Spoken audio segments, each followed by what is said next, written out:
আসসালামু আলাইকুম। Food lover test চ্যানেলে আপনাদের সবাইকে স্বাগত জানিয়ে শুরু করছি আজকের রেসিপি। আজ আমি আপনাদেরকে বানিয়ে দেখাবো ক্যাপসিকাম আর পেঁয়াজের পকোড়া। তো চলুন রেসিপিটি শুরু করা যাক। এখানে আমি 3টি পেঁয়াজ কুচি করে নিয়েছি আর সঙ্গে নিয়েছি অর্ধেক ক্যাপসিকাম কুচি, 2টো কাঁচা লঙ্কা কুচি। এবার আমি এর মধ্যে দেব আদা রসুন বাটা, দেব স্বাদ মতন লবণ, হলুদ গুঁড়ো, জিরে গুঁড়ো, শুকনো লঙ্কা গুঁড়ো,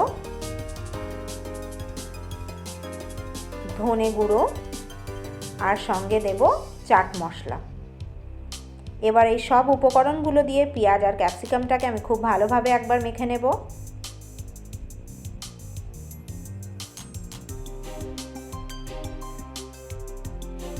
এবার আমি এর মধ্যে দেব 1 চামচ বেসন। 1 চামচ বেসন দেওয়ার পরে সব কিছুকে একবার আমি ভালোভাবে মাখিয়ে নেব।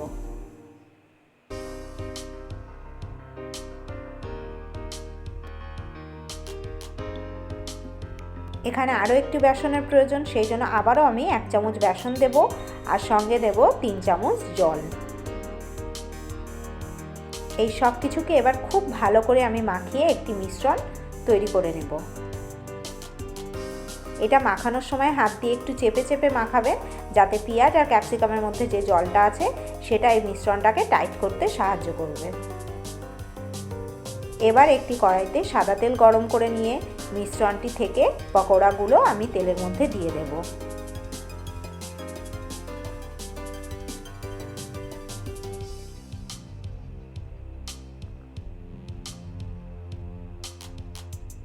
এই সময় গ্যাসের ফ্লেম মিডিয়ামে থাকবে।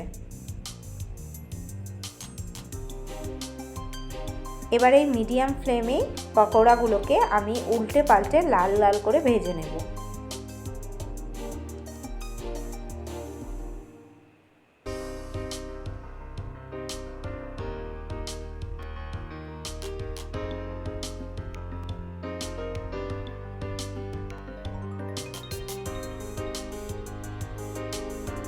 পকোড়াগুলো খুব সুন্দর কালার চলে এসেছে, দেখতেই পাচ্ছেন। এবার এই পকোড়াগুলোকে একটি পাত্রে আমি তুলে নেব এবং গরম গরম সার্ভ করব। যদি আমার এই রেসিপিটি আপনাদের ভালো লেগে থাকে তাহলে আমার চ্যানেলটিকে সাবস্ক্রাইব করবেন আর লাইক, কমেন্ট আর শেয়ার করে আমার পাশে থাকবেন। ধন্যবাদ ভিডিওটি দেখার জন্য।